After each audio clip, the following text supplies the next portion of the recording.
I stared at her completely taken aback, asking if she was serious about what she was asking me to do. She calmly said that I had heard her perfectly well, and added that I shouldn't act so surprised or pretend to be innocent. She pointed out that she'd noticed me sneaking into her wardrobe and trying on her clothes whenever she wasn't home, for quite a while now. In her mind, that gave her every right to see how I looked in them properly. I tried to protest, saying that nobody would buy it, that I'd look absurd, and that I'd never live it down. The words sounded weak even to me, and after a brief internal struggle, I realized she'd already won. She wasn't going to drop it this time. By that evening, my mom had persuaded me to wear one of her old outfits from her days working as a cocktail waitress. She'd been firm about it since morning. So there I was, dressed head to toe exactly as she'd envisioned. Black heels with a glossy finish, patterned stockings, a short dark skirt, and a crisp white blouse with ruffles. She insisted that if we were doing this, we were doing it properly. Most of the day had gone into preparation. Tidying up my appearance, shaping and painting my nails a bold red, and styling my hair into soft curls that framed my face. She'd put the same care into her own look, clearly enjoying every detail. When I finally caught sight of myself in the hallway mirror, I barely recognized who was looking back at me. The awkward 16-year-old who had rolled out of bed that morning was gone. In his place stood someone who looked like a young woman, meeting my gaze from the glass. The hair brushing her shoulders was a warm brown, slightly deeper than my natural color, with hints of auburn when the light caught it. Neatly cut bangs rested above gently arched brows. My eyes seemed larger somehow, framed by long lashes and subtle makeup my mom had applied with careful precision. I kept studying the reflection, noticing the soft color on my cheeks and the rich shade on my lips.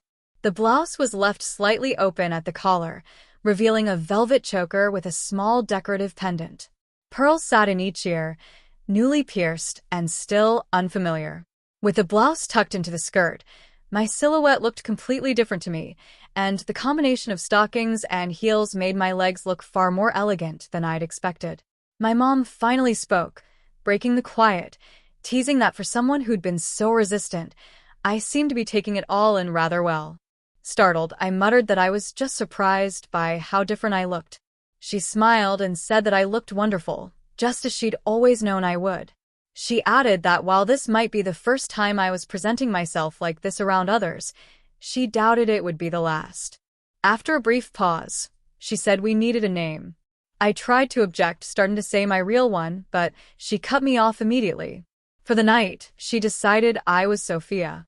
She explained that it was the name she'd chosen years ago, just in case things had turned out differently, and tonight it finally had a use. To my own surprise, the name didn't feel wrong. I glanced back at the mirror, quietly acknowledging this unfamiliar version of myself. My mom clapped her hands lightly and announced that it was time to go. I nodded and followed her down the hallway, concentrating on the rhythm of my steps as my heels clicked against the wooden floor. I kept my stride small and my posture neat, just as she'd instructed. Somewhere behind me, she laughed softly. When I asked what was so funny, she said she was simply enjoying the moment. At the front door, she handed me a long coat in a black and white pattern and a small matching handbag.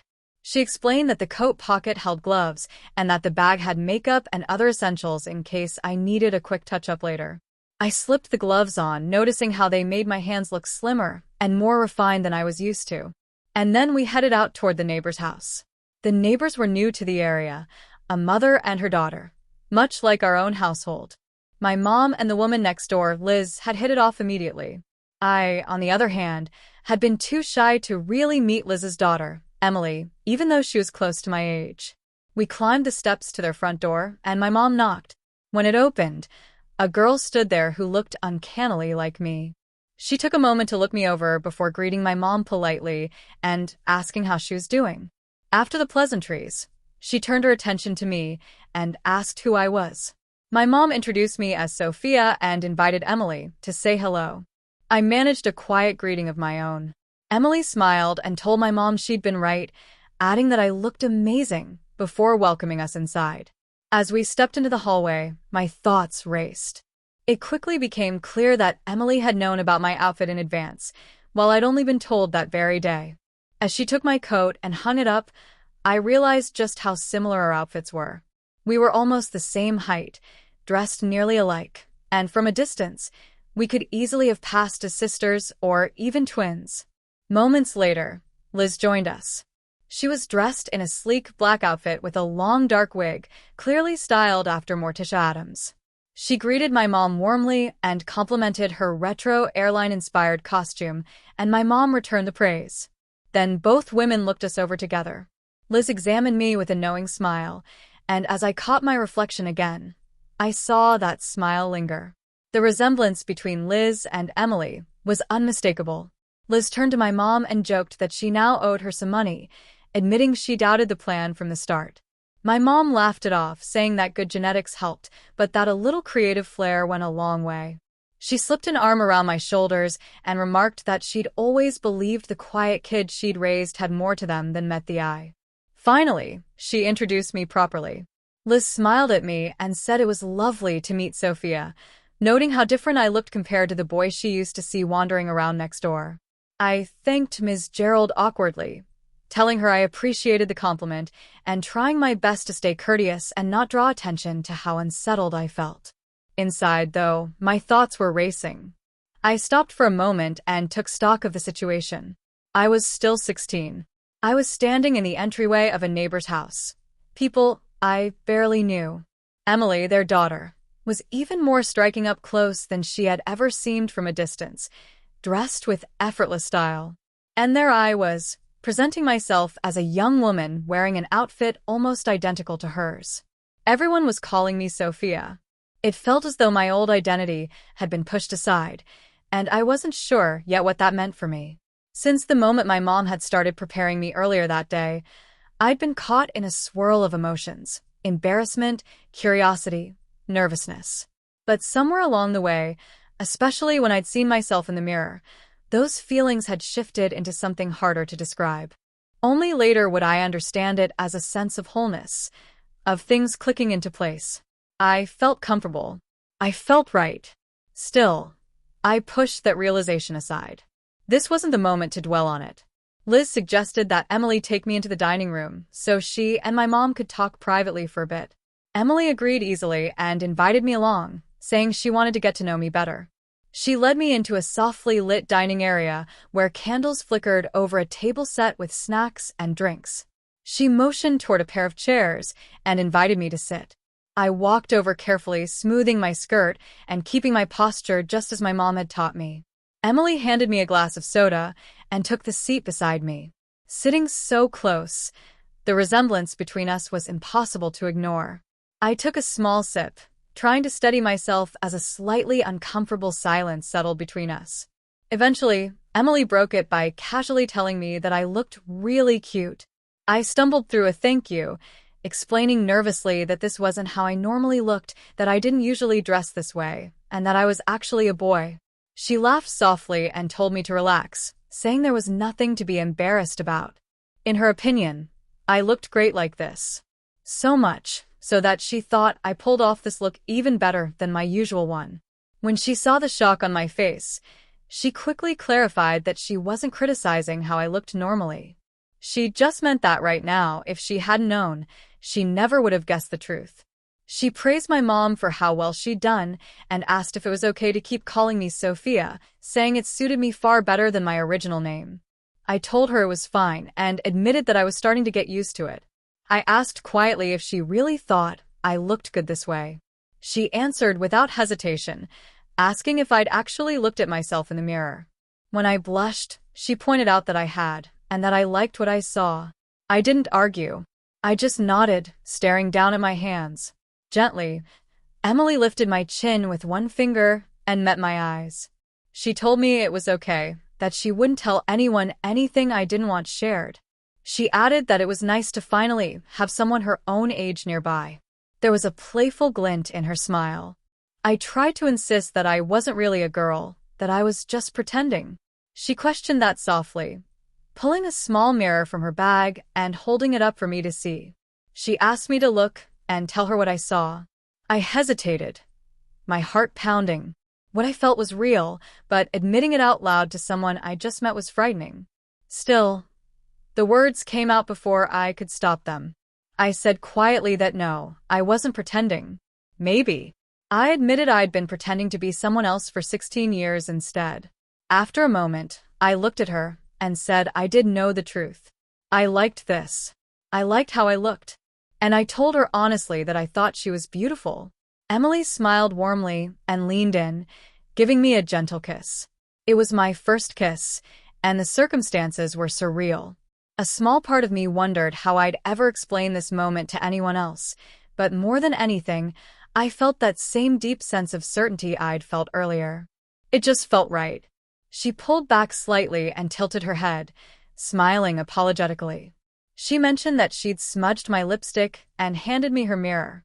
Reaching into my bag, she retrieved the lipstick, apologized again, and asked me to stay still while she fixed it. I watched in the mirror as she carefully corrected the color. When she was done, she passed me the lipstick and took the mirror back, asking me to help her touch up hers.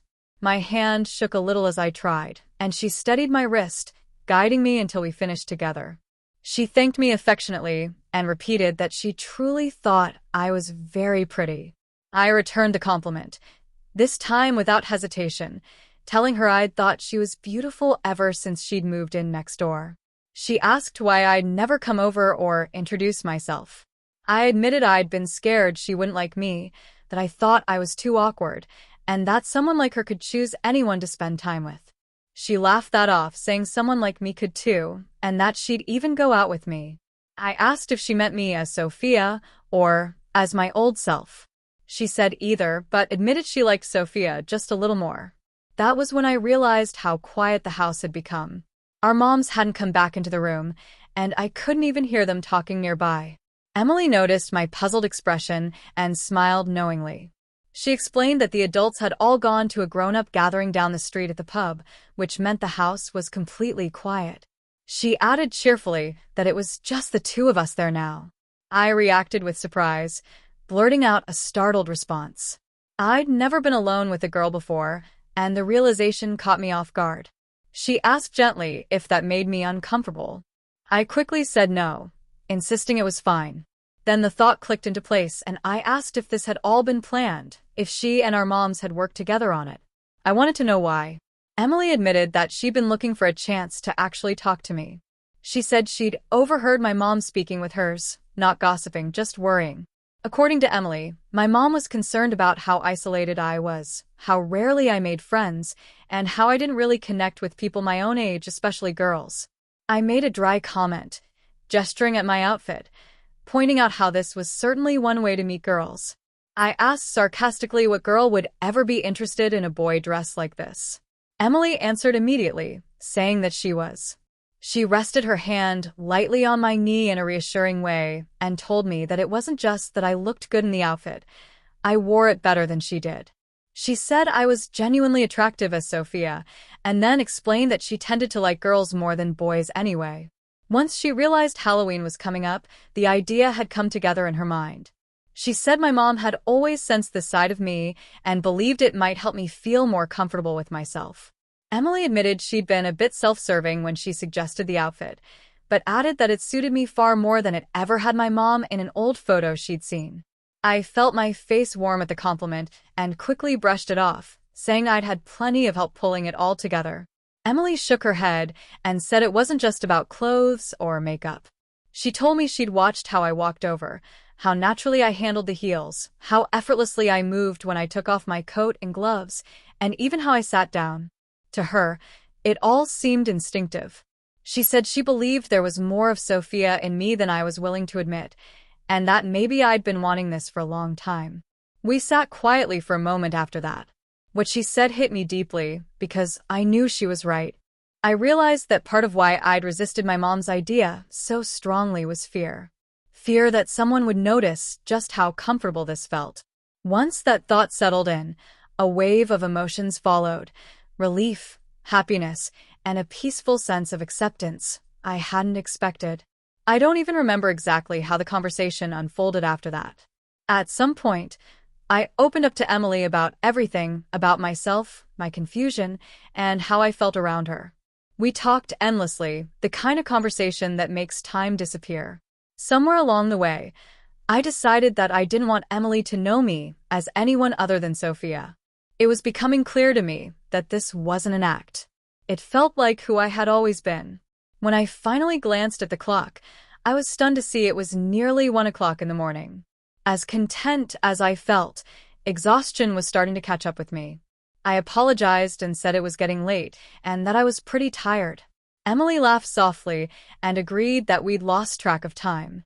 I told her I'd really enjoyed talking with her. As I stood up, I instinctively smoothed my skirt, and the familiar gesture made me smile. Emily noticed, too, and teased me playfully. She asked what my plans were for the next day, or rather later that same day. I admitted I hadn't thought ahead at all. She asked if she could walk me home. I pointed out it was only next door, but told her I'd like that. She grabbed my coat and helped me into it, and then took one for herself. We stepped outside together, careful on the damp grass, and walked down the sidewalk toward my house. The sound of our heels echoed softly in the quiet night. When we reached my porch, I stopped and turned to her. I told her how glad I was that we'd finally met and how much I liked being with her. She said she felt the same and suggested she might come over later so we could spend more time together. That surprised me in the best way. She wanted to see me again, and she wanted to do it while I was still Sophia. Without thinking, I agreed a little too enthusiastically and suggested after lunch.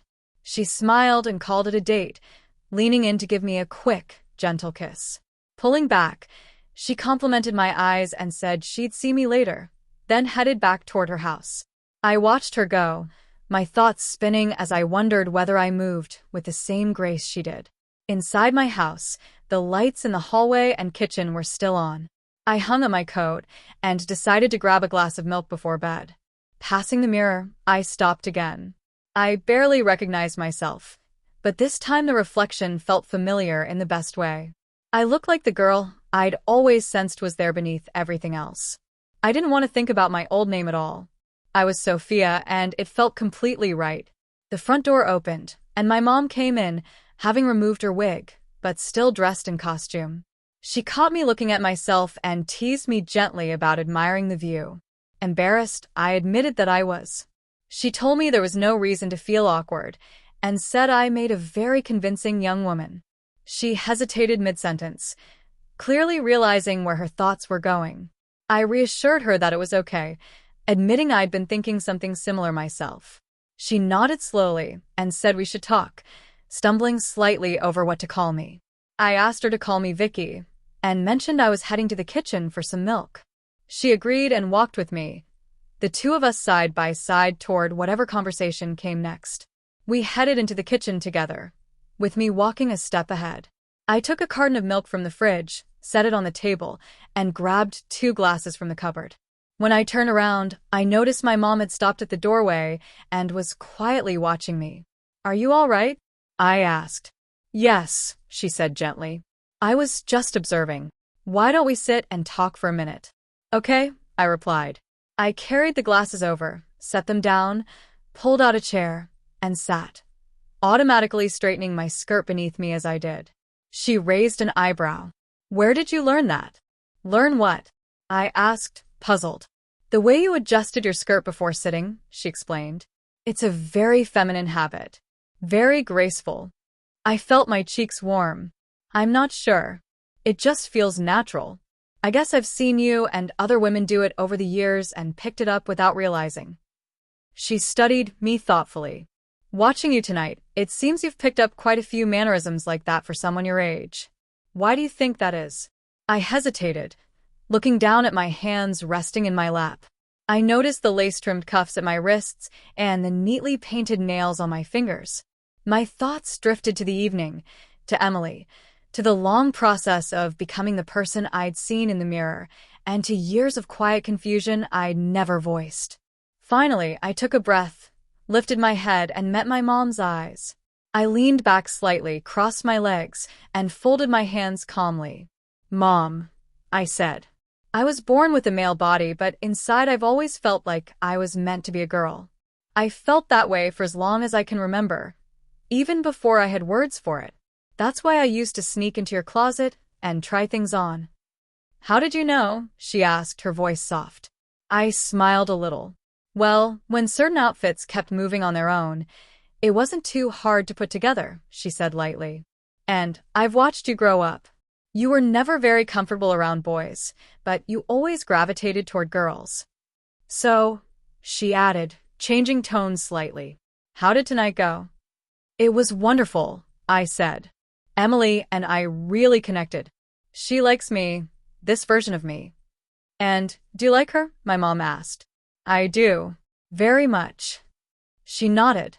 Are you attracted to her? Yes, I admitted, blushing. She's kind, smart, and funny. We talked for hours. I see. And are you attracted to boys at all? She asked calmly. No judgment, just asking. No, I said. Just girls. Is that strange considering? I gestured to myself. Not at all, she replied. There are plenty of people who feel the way you do. It may not be common, but there's nothing wrong with it. Never forget that. Thanks, Mom, I said softly. So, what happens now? She smiled and leaned forward, resting her chin on her hand. That's up to you. What do you want? I want to keep being myself, I said after a moment. Sophia, I've never felt as comfortable or happy as I did today. I was nervous at first, but I was also excited in a way I can't explain. I could tell, she said warmly. Well, we'll talk more about everything, but for now it's late. Time to get you ready for bed. She paused, then asked carefully, would you like me to use feminine terms for you from now on? Yes, I said without hesitation. I'd like that. All right, she nodded. Let's get you settled for the night. Oh, one more thing, I added. Emily is coming over later today, and I think she expects to see Sophia. Would you help me? Are you okay with that? She stood and came over, pulling me into a reassuring hug. Of course I'm okay with it. And, of course I'll help. You've got plans, and we girls support each other. Thank you, Mom. Anytime, Sophia. Go upstairs and get ready. I'll join you in a moment. I headed up the stairs, enjoying the familiar rhythm of my heels on the wood. In the bathroom, I sat down, removed my shoes, and took a moment to admire how neat and polished everything looked. A minute later, my mom came in with comfortable nightwear for me. All right, she said kindly. Let's get you ready to sleep. After changing into something suitable for bed, we went through a simple nighttime routine together. When I looked in the mirror afterward, my makeup was gone, but I still saw the same calm, gentle expression looking back at me. I didn't feel like I'd lost anything. If anything, I felt more like myself. She handed me a robe and asked me to follow her to her room briefly. She sorted through her closet, muttering to herself until she found something she liked, then passed me a folded outfit. This is for later today, she said. Get some rest and we'll talk more over a late breakfast. I need to clean up and get some sleep, too. She smiled and kissed my cheek. Good night.